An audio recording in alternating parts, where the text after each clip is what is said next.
phrase hopes and fears certainly captures where Jennifer and I are right now.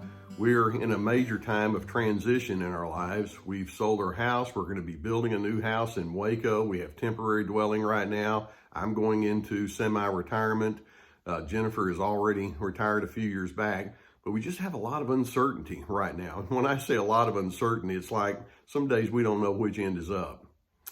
You know, in a time like this, you look for your constants. What is it that anchors me? And I think so much about my connection with the people that we have at our church, our dear friends that we have, and our family members. And we want to make sure that we have that we keep as a constant.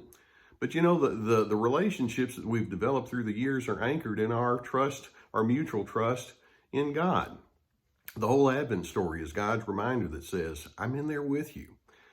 Mary and Joseph, they had a whole lot of transition going in their lives too. That term hopes and fears applied to them in a major kind of way.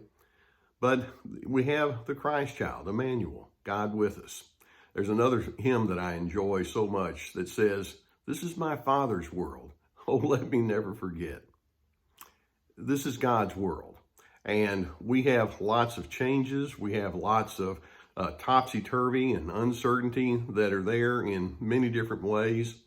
But we always have the Lord, and He's with us, and we have the Lord's people that we can connect with.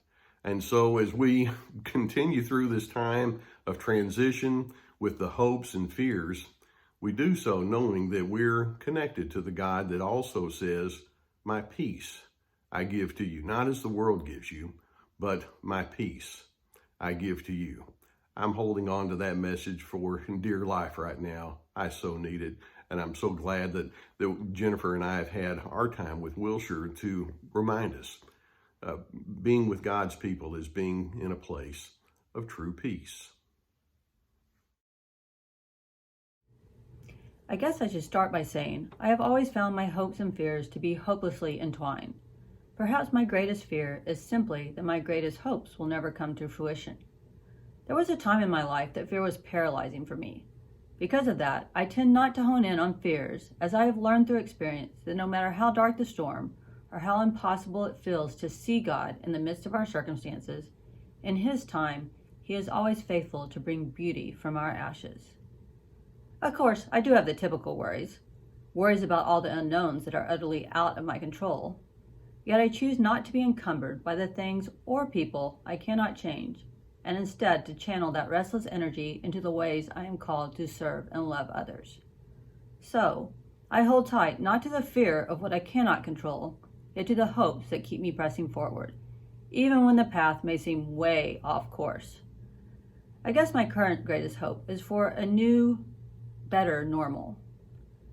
Not the hate-riddled pre-pandemic culture now magnified through the events of the year.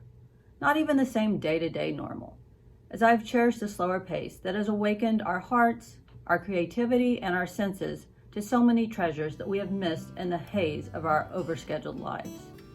Yet I do hope for a healthier world, where friends and families can safely come together again, where the elderly and sick no longer have to suffer or even die alone, where pews are filled, stadiums are filled, classrooms are filled, and all those empty spaces that COVID has created are once again overflowing with laughter and love.